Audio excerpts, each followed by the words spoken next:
Welcome back to some new r/malicious compliance stories, where people comply to the letter, but not the spirit of a request.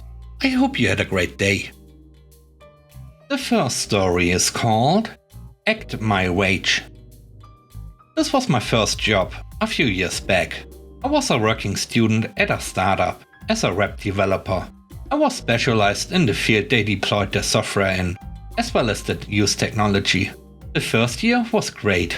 I learned a lot, and though I had a contract for 20 hours, I worked at least 40, more than a few weeks, even 60.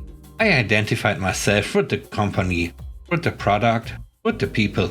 Come another year down the road, people wanted to implement a feature. I raised concerns that it might be difficult to implement, given the software architecture at that point, and also probably useless, because the metrics were a mess.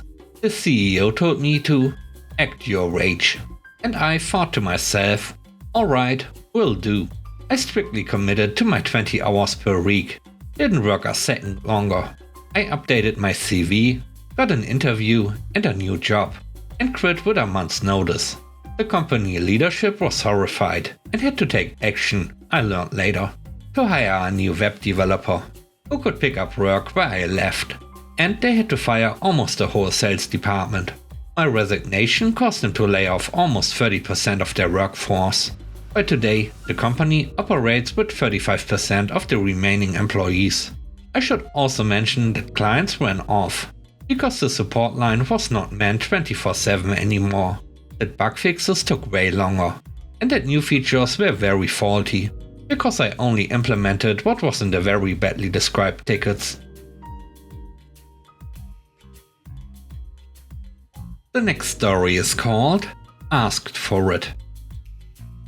Back when I was working as a classroom technician for my local community college, after I graduated, that college had a need for a technical scribe for a blind student. They needed someone who could not only provide direction of what the computer was showing on the screen, that the Dragon software, a software that audibly gave cues on what you were doing, was unable to, but also had the technical skills to know how to work the software that was being used. I fit in perfectly, and so was hired on to do the technical interpreting for the student for the quarter. The professor assigned the students to create a user interface that did some specific things. Well, the paper that he gave out had a general idea of what the students were to create. To help, but not overly help, I designed the general graphical user interface, and then let the student do the brunt of the work that Dragon functioned for. And I filled in the gaps by verbally cueing him on where he was and what to do next, because Dragon wasn't giving any cues. The student then turned in the assignment. The professor asked us to come to his office the next day and says that he knows I did the graphical part and that it was the student's responsibility to do their own interpretation of what he handed out.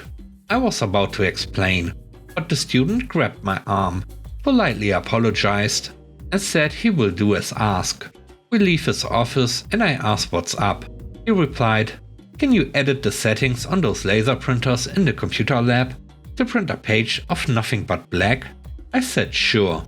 So we do so, and after that black page was printed out, we went back to the professor's office. He said, "Well, that was quick." The student handed over the paper, and the professor was very confused. The student then spoke up. "You said for me to design a graphical user interface based on what you printed. This is what I saw. So I am giving you my interpretation of the image that you printed for the class." At that moment, the professor had a light bulb go off in his head, realizing that he required a blind student to give the interpretation of an image he printed for the class. He apologized, said the previous work will be counted, and for future assignments to proceed as we had been. He then said to the student, "Well played."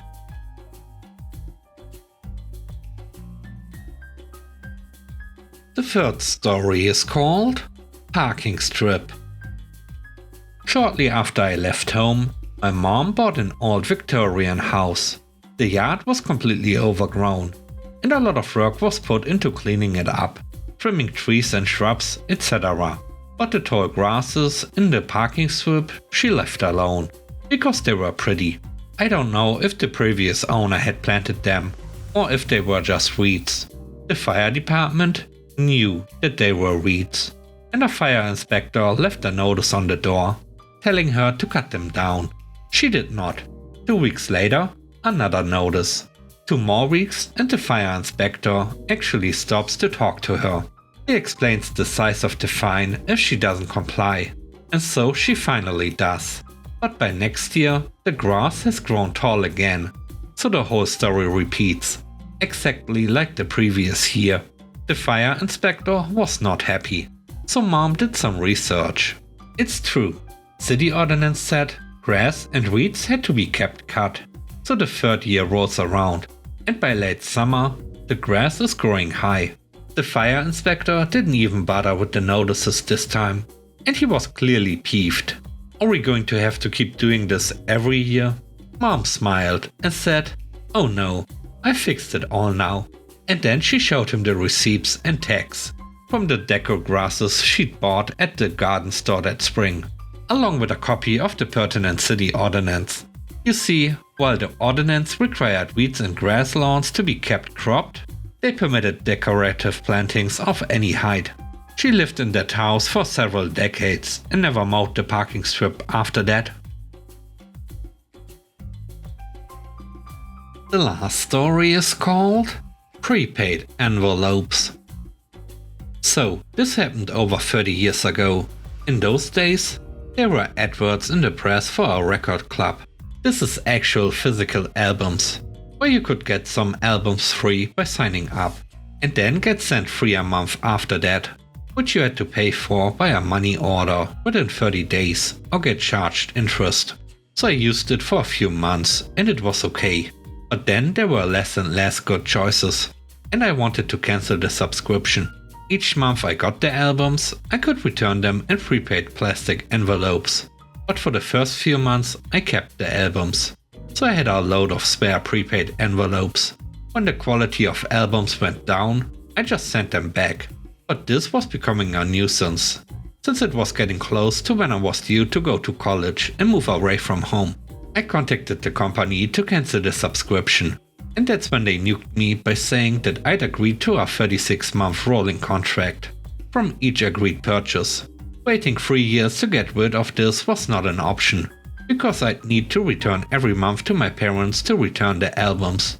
I told them I was moving away. They were not interested, thinking they had me, and they did. They told me to send anything back I did not need each month, and pay for what I kept. And they would start the ending of my contract from when I stopped buying albums. I thought about all the things I did not need, that I could send them apart from the garbage albums I was being sent each month. My dad did building work on the side of his main job, so we had hardcore and cement in abundance at the back of the house. So I got one of the first plastic prepaid envelopes and filled it with hardcore and wet cement, waiting for it to set. It was almost too heavy for me to carry to the post office, but I got it there. The company had to pay by weight for whatever was in the envelope, so it would have cost a lot. I found them 2 weeks after that. I mentioned I had quite a few envelopes, and they wisely decided to cancel my account immediately.